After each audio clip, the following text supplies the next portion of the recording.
You are likely torturing yourself right now. You scroll through the photos, linger on the smiles, and witness the seemingly perfect life the narcissist has built with someone new. A brutal thought burrows into your mind, whispering that this new person unlocked the version of the narcissist you couldn't reach. Perhaps they are smarter, prettier, or somehow better than you. But this is a dangerous illusion, a trap your mind is falling into. A narcissist doesn't choose a partner based on love, compatibility, or intrinsic value. They choose based on function, seeking a precise mechanism to regulate their inner disorder.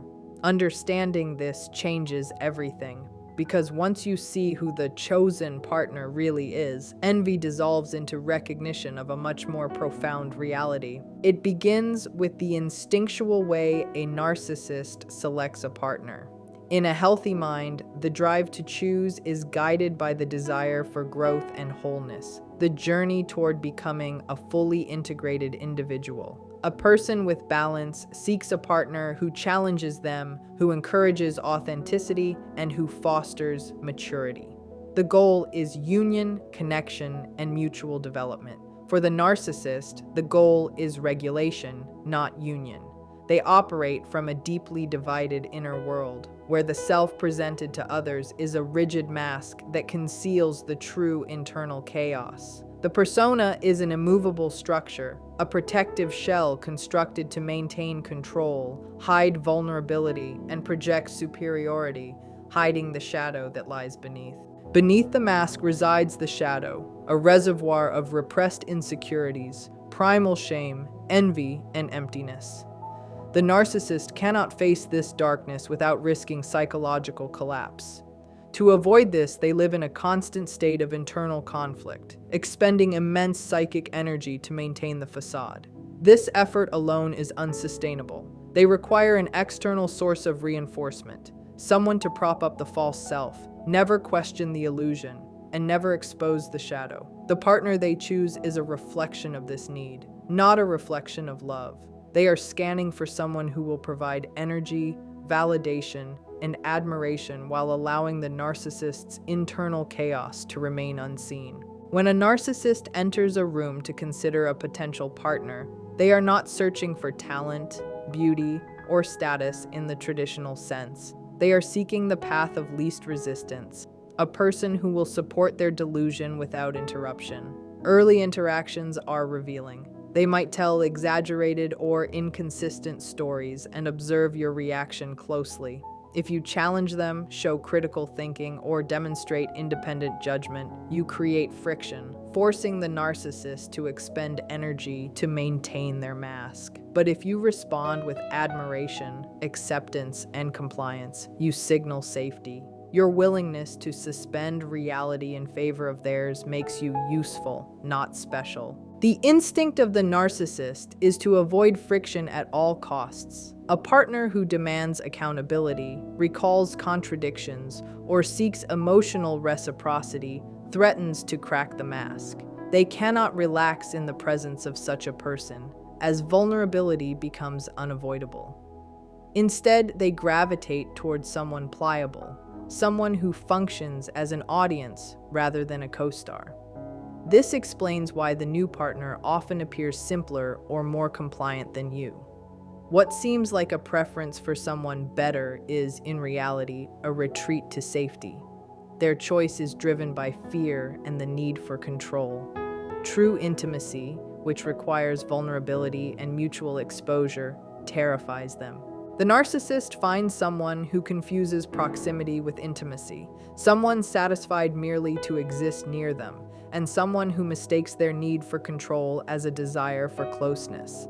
The selection process is methodical. Small boundary tests appear early, disguised as minor slights, late arrivals, or subtle criticisms. Your responses determine your suitability. Laughing off an insult, excusing tardiness, or avoiding confrontation signals submission. Passing these tests does not mean you are good, virtuous, or lovable. It means you are compliant. You mirror the false self with minimal interference, and you enable the narcissist to avoid facing their own shadow. Their choice is about psychological survival, not romantic affection. Many people dwell on the belief that they could have been better, stronger, or more patient, thinking that if only they had tried harder, the narcissist would have stayed. This is a comforting but false narrative. The truth is that the narcissist leaves not because of weakness, but because of emerging strength. Strength here is not aggression or confrontation, nor is it about yelling or proving a point. True strength is the rise of consciousness, the clarity to observe reality without projecting, to recognize a pattern of manipulation, and to withdraw from the role they assigned you. It is the quiet ability to witness their behavior without internalizing it. A narcissist relies on a sophisticated mechanism that transfers their unbearable emotions onto others. Shame, rage, insecurity, and feelings of inferiority are projected onto a partner, who is pressured to absorb these feelings. A minor mistake at work can result in a barrage of criticism directed at your appearance, your choices, or your actions, effectively transferring the internal turmoil outward. The process relieves the narcissist and reinforces their sense of control while leaving the partner burdened with emotions that are not theirs. True awakening occurs when you no longer absorb these projections, when you stand with clear boundaries, allowing their darkness to remain with them. When you cease to internalize their toxicity, the narcissist can no longer sustain the relationship. Their shadow, which they cannot face, is now forced into awareness. Exposure of the shadow is intolerable for them. It triggers fear, instability, and the impossibility of maintaining their false self. Their departure is not rejection of you, nor an assessment of your worth. It is a survival mechanism, a retreat from a reality they cannot manage. Once you recognize this, the story changes. It is no longer about loss or inadequacy. It is about the courage to hold your own consciousness and integrity against someone who cannot do the same. They are allergic to their own truth. Being around a partner who has awakened to their own consciousness is unbearable for them. You can see this dynamic unfold in the final stages of the relationship. Perhaps you noticed that the healthier you became, the more you invested in therapy, the more you reconnected with friends, the more firmly you stood up for your reality, the more hostile they became.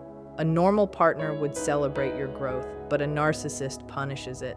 Your independence threatens the structure of their control. The more you reclaim your authority and stop seeking permission to exist, the more they feel destabilized. Your strength signals that the era of your subservience has ended, and that realization terrifies them. As you begin to integrate your own authority, you no longer rely on them to define your reality.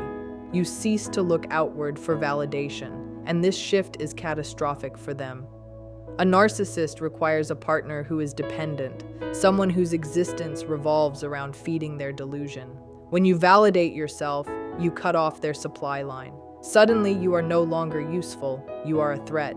You have witnessed the manipulation, the rage, and the lies that form their world. Unlike someone new who can be deceived, you carry the history. You are a living archive of their dysfunction, a mirror that reflects their shadow they refuse to face. This is why they often move on so quickly. They flee the scene of what is essentially a psychological accident. Staying would demand integration, self-reflection, and growth, steps they are unwilling or unable to take. Their departure is not a judgment of your value. It is a survival response. The discard is inevitable once you become too real for the fake world they inhabit.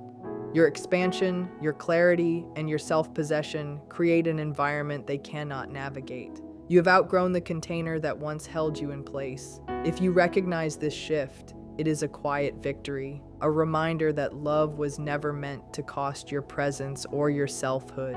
Now, the pressing question becomes, who do they turn toward next? It is not a matter of chance or surface-level qualities like looks, status, or intelligence. The answer lies in psychological availability. The narcissist instinctively gravitates toward the unawakened, toward the innocent archetype. This is the partner who is naive, trusting, and untested by deep betrayal.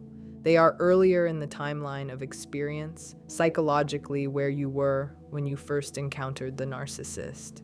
This partner projects their virtues, empathy, and loyalty onto the narcissist, assuming the same moral code applies. Their trust creates a blind spot, one the narcissist immediately exploits to establish control. The process is deliberate, even if it occurs unconsciously. In the first interactions, the narcissist scans for porous boundaries and a willingness to merge.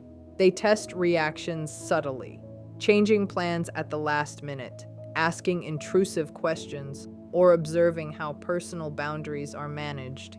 If the new partner accepts without objection, if they overshare and prioritize connection over self-respect, they pass the test. Often, the chosen partner carries an unintegrated caregiver or rescuer complex. They feel their worth when healing or supporting someone else. The narcissist plays the victim, telling stories of past mistreatment, presenting themselves as misunderstood. The partner feels purpose and commits unconsciously to the script. This is not a relationship in the traditional sense. It is a transaction. The new partner surrenders autonomy in exchange for the narcissist's fleeting approval and the illusion of being special. Observers often assume narcissists seek status symbols or trophies, but the primary motivator is control. Psychological compliance outweighs social advantage. They would rather have someone pliable in a modest environment than a critical peer in grandeur. A dependent, agreeable partner provides high-grade fuel, admiration, and minimal resistance. An independent, critical partner provides none. The narcissist's instincts naturally gravitate toward ease, toward someone who can be molded, reflected, and controlled with minimal effort. The new partner interprets controlling behaviors as love rather than surveillance. Constant texting, insistence on being together, monitoring whereabouts, these are seen as devotion, not manipulation. This misinterpretation makes them ideal candidates for parasitic needs. They allow the narcissist to offload shame, regulate emotions, and inhabit their psyche without recognizing it as invasion. While the narcissist has no genuine respect for them, they remain in the relationship because it is effortless. Compliance is comforting. The new partner accepts lies where you demanded truth. The dynamic creates a shared fantasy. The narcissist feels nourished, and the new partner feels purpose and intimacy, though it is ultimately illusory. This choice is not about superiority or personal preference. It is psychological necessity. The narcissist's drive is to maintain a system in which their internal chaos remains hidden, their shadow unexamined, and their false self uninterrupted. The partner's innocence, naivety, and compliance ensure this stability. The new partner's perceived devotion and vulnerability allow the narcissist to sustain their delusion without disruption. Meanwhile, your awakening was a threat, a catalyst that exposed their internal chaos. Their departure was not your failure. It was a forced response to your strength. In this light, the narcissist's upgrade is actually a retreat to psychological safety. The narcissist provides the illusion of a perfect, grandeur-filled romance, while the partner supplies the participation required to make that fantasy feel real. As long as the partner does not disrupt the illusion with reality, the relationship continues seamlessly. The narcissist always ends up with the person who allows them to remain emotionally a child, someone who will absorb responsibility, soothe tantrums, and shield them from accountability. This is a modern embodiment of the eternal child who refuses to mature, evade responsibility, or confront difficult truths. The new partner carries the weight of emotional regulation, constantly smoothing over anxieties, conflicts, and inconsistencies while maintaining the narcissist's public and private persona. This labor is invisible but essential. The partner is functional, not romantic, a support system rather than an equal. The new partner often appears calm, collected, and easygoing from the outside, especially compared to the chaos that marked your final days together. This is an illusion of peace. You fought for identity, boundaries, and truth, whereas the new partner has surrendered these very elements. In this environment, submission masquerades as harmony. The narcissist requires someone who does not challenge, question or resist, someone who can exist without an independent reality. The unexpected partner is not a winner in some competition of love. They are the one willing to be consumed, a volunteer for a psychological tragedy. Their journey will often mirror the cycle you endured, though they cannot yet recognize it as such. Their willingness to comply makes them the ideal host for the narcissist's delusion. This brings us to the most disorienting part: why the relationship looks so convincing. You may see photos, social media posts, or mutual friends reporting their happiness, and it contradicts all you know. You witness romantic vacations, affectionate captions, and calm expressions that you never saw during your time together. This triggers profound cognitive dissonance. You begin questioning your own memory, thinking maybe you were inadequate, maybe they were capable of love all along, or maybe this new person has something you lack. To overcome this, you must reinterpret these images, seeing them not as evidence of love, but as evidence of a psychological mechanism at work.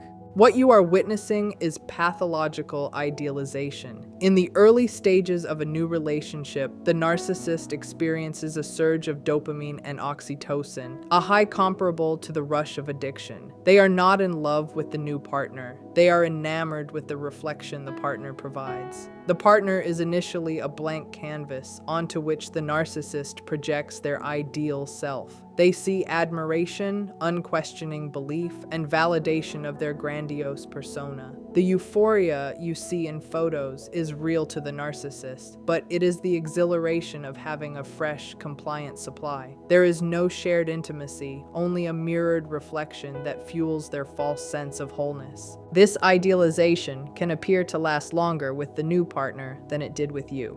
While your honeymoon phase may have been brief, the new couple seems to exist in sustained bliss. This leads to the mistaken conclusion that they are a better match. The difference is friction. The narcissist can maintain the illusion of perfection only as long as the partner resists nothing. A compliant, conflict-avoidant, or psychologically naive partner will not challenge the narrative, suppresses personal needs, and keeps the peace at all costs. Without friction, the narcissist feels in control and safe. What appears as happiness is, in reality, a vacuum of challenge, a reflection of submission rather than mutual joy. It is crucial to distinguish harmony from suppression. In any authentic relationship, conflict is natural because two independent individuals with distinct needs and boundaries are interacting. Conflict, when resolved, fosters intimacy, connection, and growth. In the narcissist's new partnership, conflict is absent because the partner has erased their autonomy to conform entirely to the narcissist's narrative. What observers interpret as dialogue is often a monologue. The narcissist performs, and the partner applauds. Public images of smiles, embraces, and flattering captions hide an orchestrated dynamic. Every gesture, every pose, and every declaration is carefully managed, often down to the smallest detail, creating the illusion of love where there is only control. Even the most mundane public appearances are scripted. You might see a formal event where the narcissist has their arm around the partner, smiling for the camera, while the partner appears adoring. Captions like "My rock" reinforce the perception of an ideal couple. Behind the scenes, the narcissist likely dictated attire, behavior, and mannerisms, ensuring that every movement reinforced the illusion. Their calm, composed appearance is a facade built on compliance and suppression. Unlike you, the new partner has not challenged, resisted, or expressed independent judgment. Their willingness to mirror the narcissist's fantasy sustains the public image of love, while internally, it is a careful exercise in control, not a genuine emotional connection. They might have criticized the partner's hair, weight, or attire to ensure that every image presented to the world reinforced the perfect facade. During the event, the narcissist is a master performer, charming to strangers, attentive, and seemingly affectionate, all while using the partner as a prop to signal their own status. Any misstep, a conversation that strays from the script, Too much attention paid elsewhere will be noted and punished later. In the moment, however, they mimic the behaviors of love flawlessly. They know how to smile, hold hands, whisper the right words, and appear intimate. These actions are not spontaneous. They are rehearsed, learned over a lifetime to blend convincingly into a social fabric while maintaining complete control behind the scenes. This brings us to the concept of image management. Narcissists are acutely aware of perception.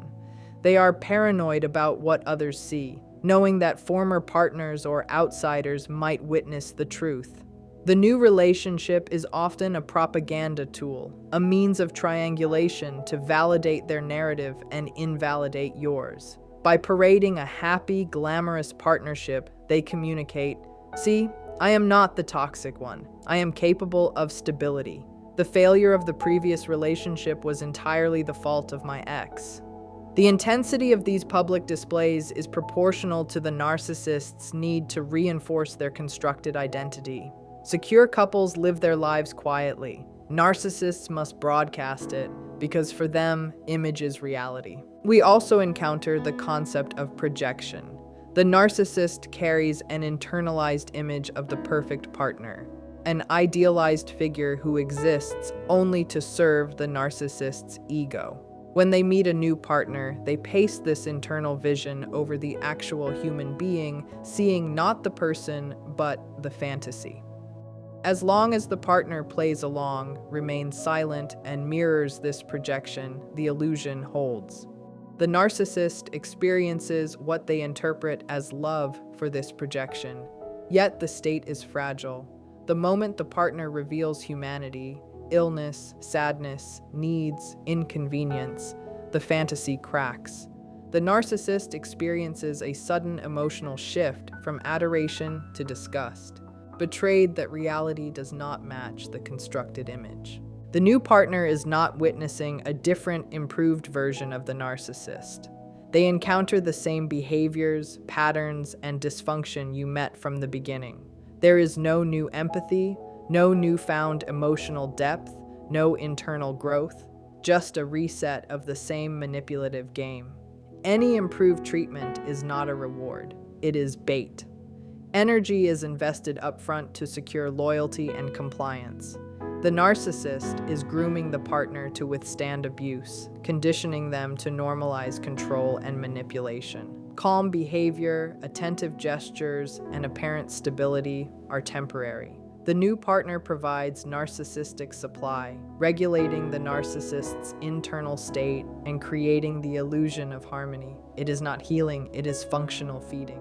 You already know the truth of the pattern. You have witnessed sudden rages, icy silences, manipulation, gaslighting, and a profound lack of accountability. These traits are structural, enduring, and independent of any new relationship. The social media snapshots, the photos on vacation, the public smiles.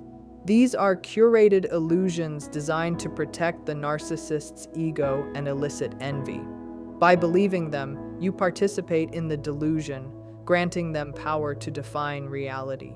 In truth, the new partner is living in a gilded cage. The door may appear open, but every act of manipulation, every subtle boundary push, gradually closes it. Their perceived freedom is temporary, and their happiness is illusory. Now we step behind that closed door to understand what life is actually like for the person who remains. Being chosen by a narcissist is not a reward, it is a sentence. The person who stays does not acquire a partner, they acquire a role. They become the container for the narcissist's unresolved shame, rage, and insecurity. Emotional energy must be processed. A healthy person manages it internally, but the narcissist externalizes it, expelling negativity onto the partner. This is a calculated process, beginning subtly with shadow leakage. In the early stages, the partner experiences only the illusion of the idealized relationship, addicted to its chemical high.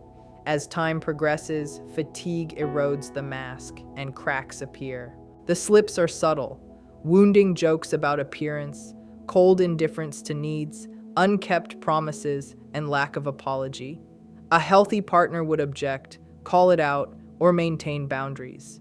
The chosen partner is selected for their inability or unwillingness to resist. They rationalize immediately, protecting the fleeting euphoria of the idealization phase. Small transgressions are justified, internalized, and ignored, reinforcing their role as the regulator of the narcissist's emotional state. Over time, this leads to complete surrender of autonomy, identity, and self-respect. The partner becomes complicit in maintaining the fantasy, working constantly to preserve the narcissist's image while being depleted emotionally, psychologically, and even socially. The partner tells themselves they didn't mean it that way, or they are just tired from work.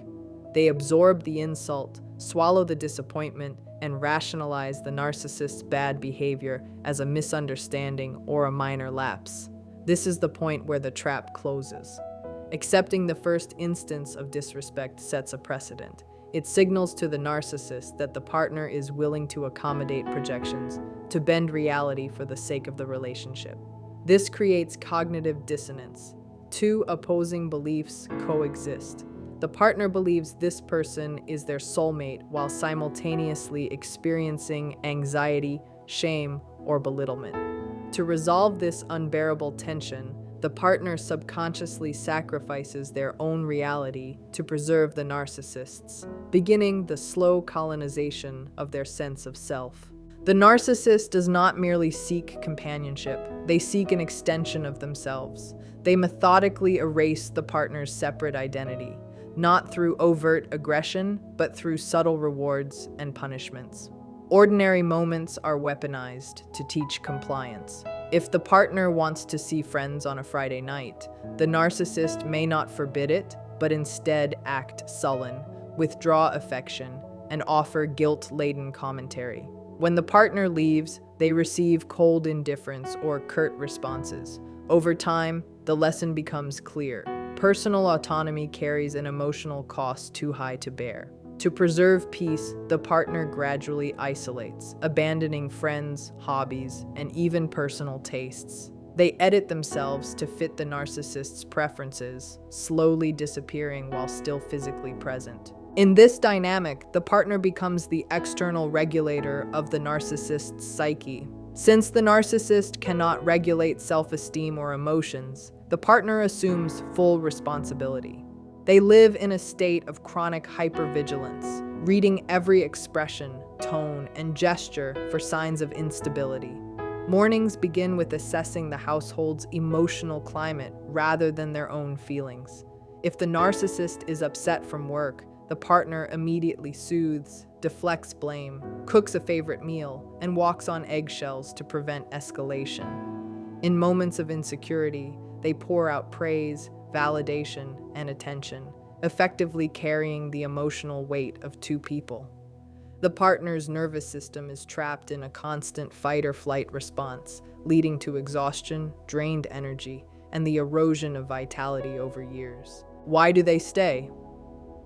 The partner remains trapped in a cycle of intermittent reinforcement, one of psychology's most powerful conditioning mechanisms.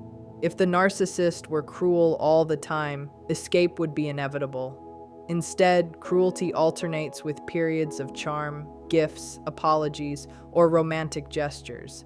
These moments trigger surges of dopamine and hope, convincing the partner that the real relationship is returning. They rationalize abusive behavior as temporary glitches and cling to fleeting affection, unaware that the abuse is the norm and the reward is the bait that sustains their compliance. The partner's self-esteem, systematically dismantled, reinforces the belief that they are lucky to be chosen, making them endure even more. This is the tragedy of the one who stays. They are fighting a battle that cannot be won. No amount of sacrifice or love can fill the narcissist's void. The partner is pouring water into a bottomless bucket, and the only sustainable response is survival. Escape is not failure, it is recognition of the impossibility of colonization. The partner who has left has refused to regulate another adult's psyche or live in constant anxiety. The new partner, in contrast, is still absorbing the toxicity you rejected. They are navigating the financial secrecy, emotional neglect, and psychological manipulation that you abandoned. You do not feel envy, you feel clarity, witnessing someone whose reality is being rewritten, a person polishing the bars of their own prison. At this point, the pattern becomes clear. The narcissist does not end up with a person, they end up in repetition. There is no destination, no permanent happily ever after. Their life is a cycle, a loop of repetition compulsion, unconsciously reenacting the same trauma over and over. They change partners, locations, or circumstances in the hope of fixing internal brokenness externally. Each new partner is not a new story, but a reshoot of the last, playing a role the narcissist needs. The compliant, validating, never challenging figure. Initially, this role